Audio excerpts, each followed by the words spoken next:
আমার দিদাবাড়ি পুজো যেহেতু পড়েছিল সোমবার, আর সোমবারের পর তো মঙ্গলবার ঠাকুর ভাসান দেয় না, ওর জন্য বুধবার আমরা ভাসান দিয়েছিলাম।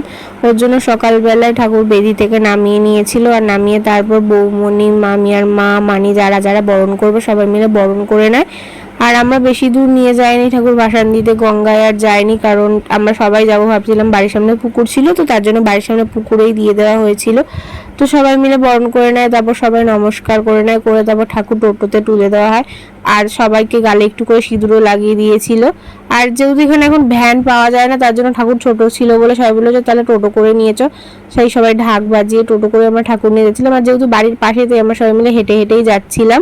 তারপর ছোট সব ঠাকুরের যা যা জিনিস হয় সব পুকুরে ফেলে দেয়, তারপর ঠাকুরও ঘুরিয়ে জলে ফেলে দেওয়া হয়। ঠাকুরটাকে এদিকে ফেলা হয়, ঘাটের দিকে ফেলা হয় না, কারণ ঘাট দিয়ে নাকি ঠাকুর এখন ফেলতে দেয় না। তারপর ঠাকুর এখানে বিসর্জন দেওয়ার পর সামনে ওইদিকেই ঘাট ছিল, তো ওখানে ছোট যায় গিয়ে স্নান করে, আর স্নান করে জল নিয়ে নেয় ঘটির মধ্যে। ছোট একাই স্নান করেছিল, আর কেউ করেনি, কারণ তখনও মানে ঠান্ডা ঠান্ডা ছিল ব্যাপারটা, তো সবার জন্য ঠান্ডা লাগছিল বলে শুধু ছোটই স্নান করেছে। ছোট জল নিয়ে নিয়েছে, তারপর আমরা টোটো করে সবাই মিলে বাড়ি চলে আসি। আর মেজো ঢাক বাজাচ্ছিল তখন। তারপর আমরা বাড়িতে এসে ছোট ঘট ওই বেদির মধ্যে রেখে দেয়, তারপর সবার মাথায় জলও ছিটিয়ে দেয়।